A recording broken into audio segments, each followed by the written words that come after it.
Hello friends, আসসালামু আলাইকুম। Welcome to my channel Munni kitchen.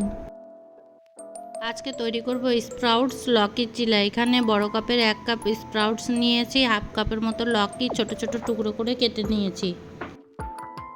এবার স্প্রাউটস আর লকিগুলো একটা মিক্সিং জারের মধ্যে দিয়ে দেব। এবার 1 ইঞ্চির মতো আদা টুকরো টুকরো করে কেটে দিয়ে দিব, 5-6 কোয়া রসুন, 3টে কাঁচা লঙ্কা হাফ করে কেটে দিয়ে দিব। জল ছাড়া ভালোভাবে ফাইন পেস্ট তৈরি করে নেব। দেখুন পেস্টটা কতটা সুন্দর হয়েছে। এবার একটা বাটির মধ্যে ঢেলে দেব।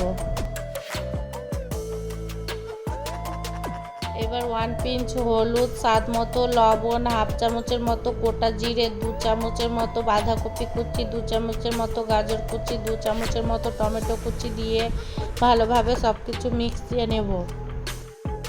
ব্যাটারটাতে আমি 2 থেকে 3 চামচের মতো জল ব্যবহার করে হালকা পাতলা করে নিয়েছি।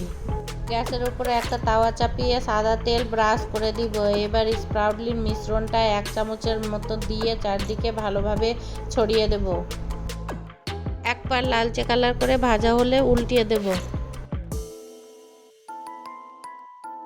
2 পার লালচে কালার করে ভেজে তুলে নেব। এখানে আমি বাচ্চাদের জন্য 3টে ছোট ছোট করে চিলাও বানিয়ে নিয়েছি। এভাবে লকি আর স্প্রাউটসের চিলা বানালে প্রচুর হেলদি এবং টেস্টিও হয়।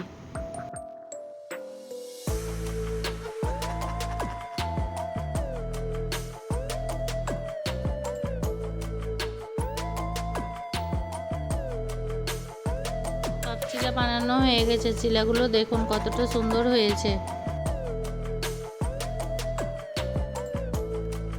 গরম গরম খেতে দারুণ লাগে। আমার রেসিপিটি ভালো লাগলে আমার চ্যানেলটি সাবস্ক্রাইব করে লাইক কমেন্ট শেয়ার করে দিবেন প্লিজ।